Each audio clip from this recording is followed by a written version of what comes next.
हरे कृष्णा। आज बहुत ही पावन दिन है। आज है इगास बग्वाल। और ये जो इगास बग्वाल का जो पर्व है, ये लोक पर्व उत्तराखंड में बहुत ही जोर शोर से मनाया जाता है।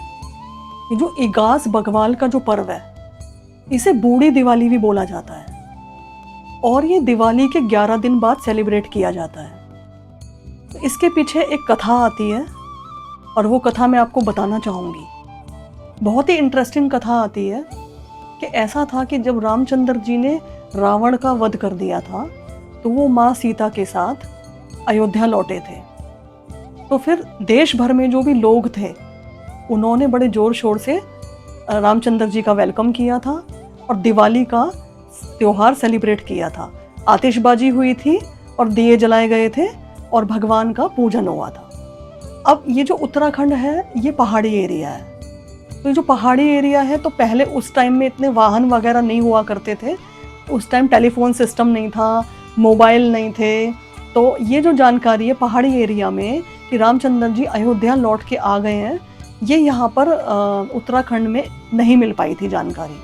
तो ये जो जानकारी जो मिली, ये जो पता चला कि रामचंद्र जी अयोध्या लौट के आ गए हैं, ये खबर मिली दिवाली के 11 दिन बाद।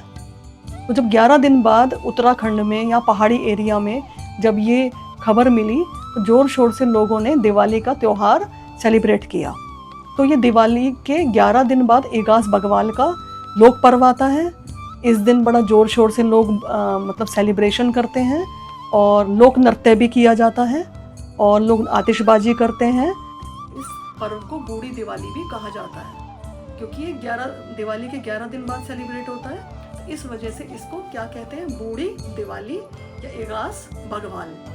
अच्छा, इसके पीछे एक और कथा भी है। एक तो कथा है रामचंद्र जी और सीता माता की, और जो दूसरी कथा है वो है टिहरी गढ़वाल की। वो जो कथा आती है टिहरी गढ़वाल की, उसमें ये बताया जाता है कि टिहरी गढ़वाल के एक राजा थे। तो एक बार युद्ध हुआ।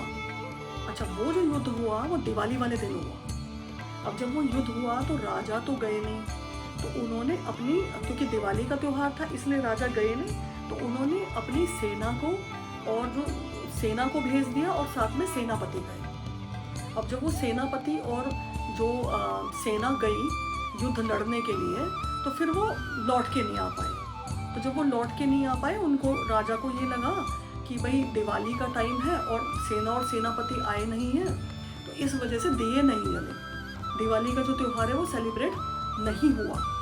अच्छा, समय बीतता गया तो 11 दिन बीत गए। दिवाली के बाद जब 11 दिन बीते तो सेना और सेनापति दोनों ही सकुशल लौट के आ गए टिहरी में।